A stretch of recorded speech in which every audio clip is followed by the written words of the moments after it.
What's up, comic book fans? And welcome to Comics Icons. Now, JJ, what they called me.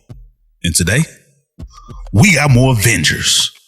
Yes, sir. That's right. Back-to-back issues. This time with issue number 20. And if you guys missed the last issue, then I'll put a link up at the top of the screen for you. And I'll put a card at the end of the video as well to it.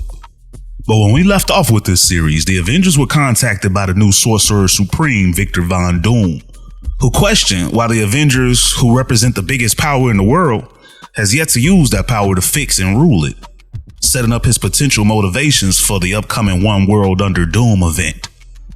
But before all that went down, the Black Panther took on a solo mission to enter into a living prison.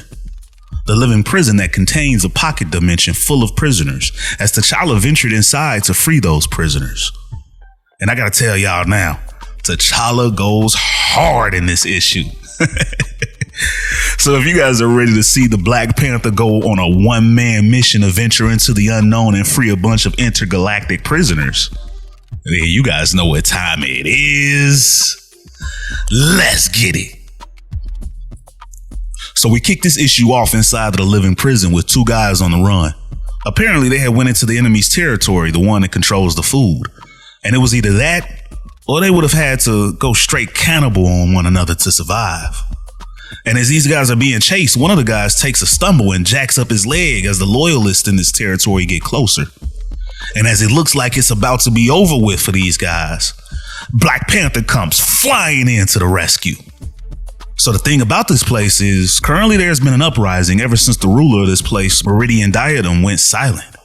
From the prisoner's perspective, she had abducted these prisoners and some of them ended up giving in and becoming her trustees and guards and wardens and so on and so forth. And the rest of them, well, they were all locked up. That is, until the uprising, when there was no one around to give orders anymore, and the prisoners all decided to fight back. And for them, that was over 2 years ago. But later on, after T'Challa saves these guys, and they're sitting around by a fire eating, after being told of all this, T'Challa responds that it's only been months since the Avengers defeated the Meridian Diadem and the Ashen Combine, and not 2 years. But they tell T'Challa that time moves differently down in this place, and they believe that it was so the Meridian Diadem could flip more prisoners into her trustees even quicker. And as far as the trustees go, there used to only be one power in here, but now there are two. There's the loyalists, which were the trustees and anybody else that is still loyal to the Meridian Diadem since she's been gone. And then there's the free gangs. See, when the uprising started, the prisoners could have won since they outnumbered the loyalists. Plus, they weren't used to thinking on their own without the Meridian Diadem. But instead, they all broke off into factions with each faction boss wanting to be in charge. And then they started fighting each other instead of the loyalists, allowing the loyalists to get away and fortify themselves, and then take control of all the critical infrastructure, like the food dispensers in the zone. But then we pick up with them the next day as they trek through this place, and T'Challa explains how his Avengers took down Meridian Diadem and the Ashen Combine, and now how he's come to evacuate these prisoners from here and return them home. But that's when they let him know that that plan is not going to work. The main reason that they're all fighting for control is because none of them can leave. Every prisoner captured was biologically altered to be dependent on the biome here. And if they left, well, then they'd be dead within a week. So this is their home now, and the only one they have. So for T'Challa, the mission is now clear. If this is the only place that they can call home, then the new mission is to make it a place to call home. But the scavengers aren't totally sure how T'Challa plans on doing that since they're not warriors. And even though T'Challa is an Avenger, which they have no idea what that means, T'Challa is only one person. But T'Challa explains that, yeah, he's only one person, but one person born for this and trained from birth by the best. There's only ever been one Black Panther of Wakanda at a time, and he's about to show these guys why that is. And as we then pick up in the Ward 3 gang encampment, we see T'Challa roll up like a G. And initially the gang members all stop the Black Panther from approaching their Ward 3 gang territory and ask his allegiance.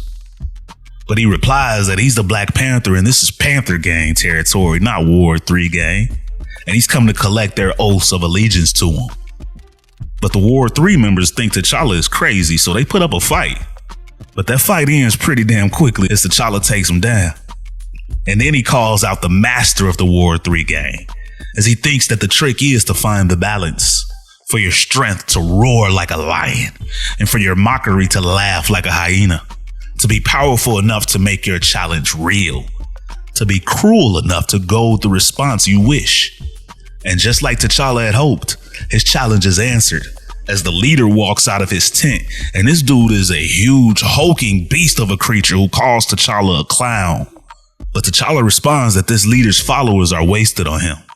But under T'Challa, they will be made true warriors and granted the gift and honor of being the first of his fighters. But the gang's leader sees no need for a change, as he responds that he keeps them fed, safe, and happy. But the Panther replies to the leader that he subjugates the weak, and that he's no better than the loyalists. Worse, in fact, as he calls the loyalists his better in every way, since the loyalists will at least fight for what they believe in, which is why they control the food dispenser in this zone while this gang steals from scavengers. Which is just enough to bait the gang leader into battle with T'Challa, which is exactly what he was hoping for. He's made the leader look foolish, he thinks, and he's sown doubt in his followers' minds, leaving the leader with no choice but to put T'Challa down himself. But T'Challa then uses this fight as a last act of theater, because his goal is not to win the fight, but to win the hearts. And the gang's boss is nothing more than T'Challa's prop, a canvas for his violence, since violence is the language of a gang. And after he takes down the leader, he tells the gang that he wants to hear his name now, to which they all begin to chant, "Panther, Panther, Panther." Then later, as T'Challa stands by a fire and addresses his new gang, one of the original scavengers asks why T'Challa doesn't just go up and get the rest of the Avengers and make easy work of the loyalists. But T'Challa responds that the loyalists aren't the problem. If the Avengers take them out, then these prisoners will still be all gangs fighting and killing and exploiting one another. Truth is, these guys are all people stolen from hundreds of different worlds, and they've been subjected to terrible exploitation and trauma. But like it or not, they are all one people now. One people with one home that they all must live in. So in order to defeat the loyalists and make this a home, the free gangs have to learn to come together under one spear. And then we pick up in Zone 14 as T'Challa thinks that he was raised from birth for this. To be the ultimate operative of my nation. To find the weaknesses of my enemy, whether individual or nation, and break them apart. I'm used to having the full resources of Wakanda at my disposal, but to start with nothing is exhilarating. And as we see him send in a couple of guys to bait the guards into a trap, T'Challa continues that I have a challenge set out before me. To unite a people, to topple tyrants, to do right by a people who have had much wrong done to them, to avenge them. If I brought the Avengers, then this would be a victory for the Avengers. But this will be the first of many victories that must belong to them. As we then see the rest of the loyalists retreating, I have thought this through, T'Challa thinks, planned it out, as I was raised to do, by the canniest and wisest of teachers. But there is also a part of me that questions my own motives. I was born for this, but the kingdom I was born to defend has rejected me. In the face of that, I must wonder, am I merely creating a new kingdom for myself here? And as we see T'Challa celebrating a victory in this place, that, ladies and gentlemen, is the end of the issue. So what did you guys think about the issue? And how about T'Challa going boss mode and taking over an entire world for himself? That was gangster. But you guys know I want to hear all your thoughts and theories on this issue and the Black Panther. And as always, if you guys enjoyed this video and this channel, and you'd like to support the channel, then you could do so by stopping by the Comics Icon store and picking up some Comics Icons merchandise, including the background music heard right here in this video available for download. Or by joining the Iconic Fan Club channel membership, and there'll be a link in the description to join. But with your membership, you'll get loyalty badges, member shoutouts, and up to 20% off of Comics Icons merchandise from the Comics Icon store.